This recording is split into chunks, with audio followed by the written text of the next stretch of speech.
Being a Filipino American, this question is always on my mind. Why are there so many Filipino nurses? It has become a stereotype in the Filipino culture to work somewhere in the health industry. There's a lot of Filipinos in here right now that are nurses. But once Filipino nurses started moving to the US, many faced racism and hatred in the workplace. Today, we're going to talk about how and why Filipino nurses began working in hospitals here in the US, why they are facing discrimination, and some thoughts from fellow Filipino workers. I will briefly describe the history of Filipino nurses migrating to the United States. It first began during the Spanish-American War, where Spain lost rule over the Philippines and sold the islands to the United States for $20 million. After being denied the ability to self-rule, the Philippines fought against the US, known as the Philippines-American War. The United States eventually won due to their military power, finally colonizing the Philippines. This is when the US began training Filipinos to become nurses. World War II led to the increase of nurses in the Philippines, and the establishment of acts and programs such as the Exchange Visitor Program, the 1965 Immigration Act, and the Labor Export Policy ultimately led to mass amounts of Filipino nurses migrating to the US. But why are Filipinos being discriminated against by Americans? It begins when the US colonized the Philippines. This is when the US imposed American ideas and education on the local Filipino people. Constantino wrote, "The education of the Filipino under American sovereignty was an instrument of colonial policy. Young minds had to be shaped to conform to American ideas. This shows that Americans believed their ideas and their education were more superior than the countries they wanted to colonize. With the addition of racial imperialism, Americans began to express their superiority. Once the Filipinos moved to the United States, workers were treated poorly and discriminated against, like we saw with Carlos Bulusan and the writings of Santa Anna.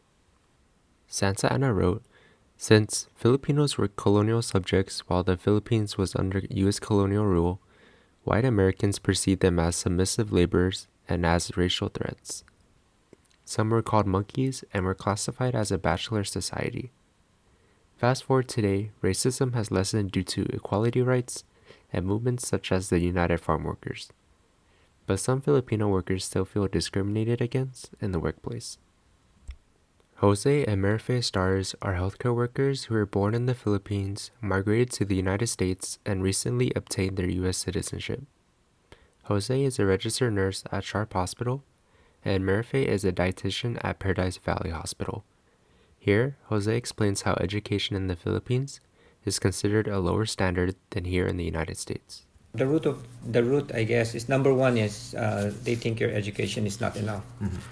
Number two, think that you're underqualified, or you're just... yeah, that's their mentality. Yeah. Even though you took all the exams that they did, that they took, they still think that you're not educated enough to be like us their level.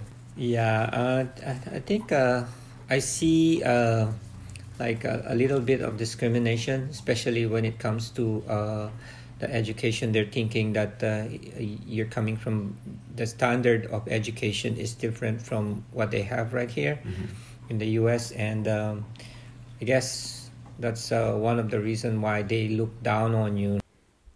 What Jose is describing is called downward occupational mobility, which stems from the idea of different educational standards.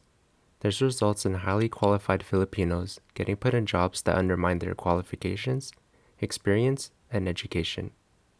As a result, this was the start of their ineligibility as Filipino healthcare workers here in the US. Jose gives us an example of this issue. I can cite you an example. We have a family friend. They're family of doctors. The couple, the wife is an obstetrician and the husband is anesthesiologist in the Philippines. They're very established there. And then when they moved here, the only way that they can find a job is to be a nurse. So they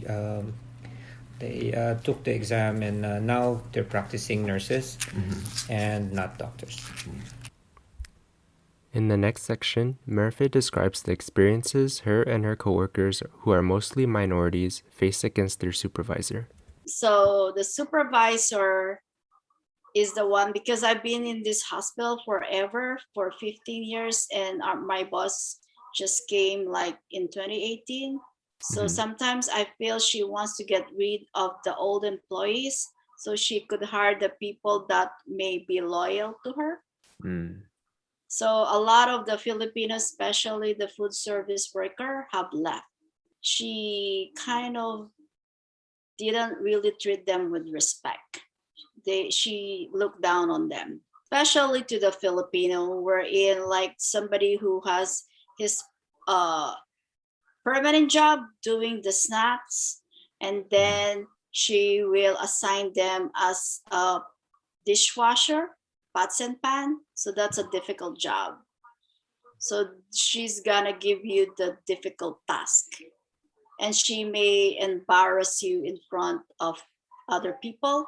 Like, for example, if she wants to say something not good about you, she will say in front of other people, not like in a private place.